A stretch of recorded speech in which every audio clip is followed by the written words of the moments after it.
सिंध हुकूमत ने पहले से 3 ओहदों पर फाइज 19 ग्रेड की अफसर को कराची के तरक्याती प्रोग्राम क्लिक का प्रोजेक्ट डायरेक्टर भी तैनात कर दिया।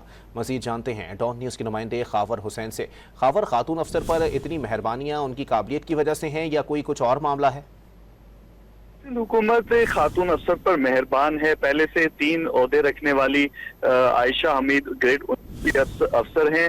वो पहले से ग्रेड 19 के ओहदे पर एडिशनल सेक्रेटरी लोकल गवर्नमेंट तैनात हैं, जबकि उनको ग्रेड 20 का स्पेशल सेक्रेटरी का ओहदा भी लोकल गवर्नमेंट में दिया गया है। इसी तरह से वो पब्लिक प्राइवेट पार्टनरशिप के नोड की भी सरबराह हैं और अब उन्हें क्लिक का जो वर्ल्ड बैंक के ताउन से कराची के तरक्याती मंसूबे जारी हैं उसका भी प्रोजेक्ट डायरेक्टर तैनात कर दिया गया है। मैं आपको बताऊं कि प्रोजेक्ट इस वक्त क्लिक के ज़ेरे तमाम तकरीबन 20 अरब रुपए से जायद के मुख्तलिफ तरक्याती प्रोग्राम टाउन सतह पर जारी हैं और ऐसे मौके पर क्लिक के सरबराह को तब्दील किया गया है, जिससे न सिर्फ ये जो प्रोग्राम है वो ताख़ीर का शिकार हो सकता है, क्योंकि इन मंसूबों को 2026 में मुकम्मल होना था और अचानक से ये प्रोजेक्ट डायरेक्टर और डिप्टी प्रोजेक्ट डायरेक्टर को तब्दील कर दिया गया है। जी, बहुत शुक्रिया खावर।